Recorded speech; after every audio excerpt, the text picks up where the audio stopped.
الحمد لله رب العالمين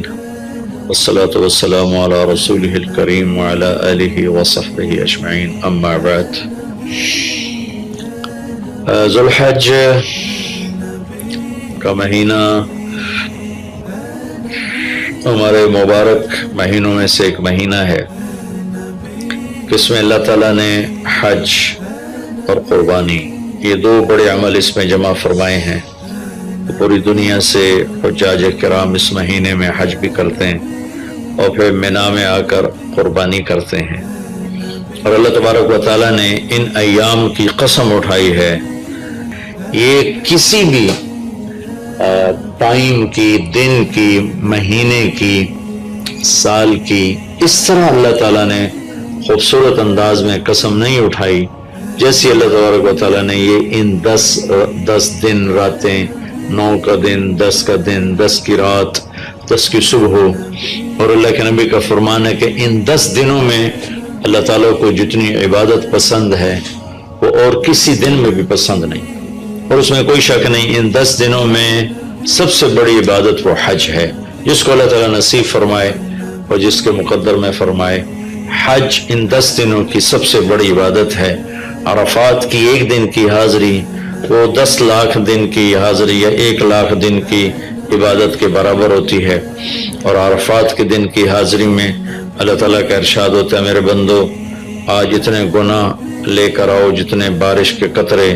جتنے درختوں کے پتے، جتنے ریت کے ذرے، جتنے گردش ایام میں جب سے ٹائم شروع ہوا ہے اس میں بننے والے دن اور رات، اور یہاں کے توبہ کرو میں سب معاف کروں گا۔ اور عرفات کے دن جتنا شیطان ذلیل ہوتا ہے اتنا کسی دن بھی ذلیل نہیں ہوتا،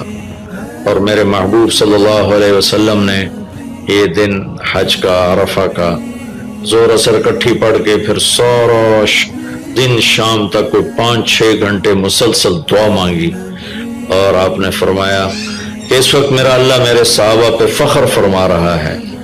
اور قربان جاؤں خطاب کے بیٹے پر، فرمایا اور عمر بن خطاب پہ اس وقت میرا اللہ خاص طور پہ خوش ہو رہا ہے، اور خاص طور پہ عمر بن خطاب پہ اللہ تعالیٰ فخر فرما رہا ہے۔ تو ان 10 دنوں میں جسے اللہ حج میسر فرما دے تو اس سے بڑی عبادت کوئی نہیں۔ حج میسر نہیں ہے تو پھر ان 10 دنوں میں نومی کا روزہ رکھنا، ان 10 دنوں میں روزے رکھنا، اس میں نوافل کی کثرت، صدقے کی کثرت، پھر قربانی، یہ سارے اعمال ان 10 دنوں میں انتہائی محبوب ہیں، جنہیں اللہ سعادت دے دے حج کی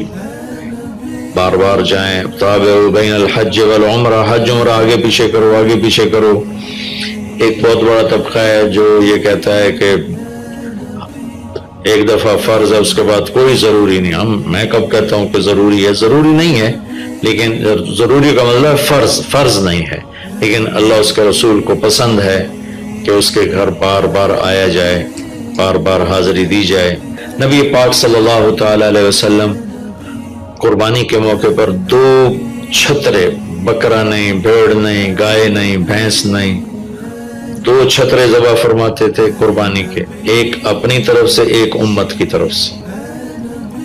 حج کے موقع پر آپ نے 63 اونٹ ذبح کیے، 63 اونٹ، جو ایک اونٹ میں 7 آدمی ہوتے ہیں، ایک اونٹ میں 7 آدمی ہوتے ہیں، تو 441 قربانیاں آپ نے کی اپنی طرف سے، اور مالداروں کو پیغام دیا کہ قربانی خوب کرو۔ لیکن ہمارے ملک میں ایک عجب چیز چل گئی ہے، بیل لے لیا، 20 لاکھ کا بیل لے لیا، یہ صرف فخر ہے، ریا ہے اور بناوٹ ہے، دکھاوا ہے۔ آپ 20 لاکھ کے بکرے خریدیں تاکہ غریبوں کو گوشت پہنچے، 20 لاکھ کا ایک بیل لے کے آپ نے کون سا سمجھداری کا، عقل مندی کا کام کیا؟ وہ کراچی مجھے لے گئے منڈی میں، تو 5-5 لاکھ کے بکرے کھڑے ہوئے، تو میں تو حیران پریشان ہو گئے، بکرے کی قیمت 5 لاکھ، تو وہ جو مالدار لوگ ہیں ان میں ایک مقابلہ بن گیا ہے اور ایک فخر بن گیا جی میں 20 لاکھ دا ذبح کیتا، میں 10 لاکھ دا ذبح کیتا،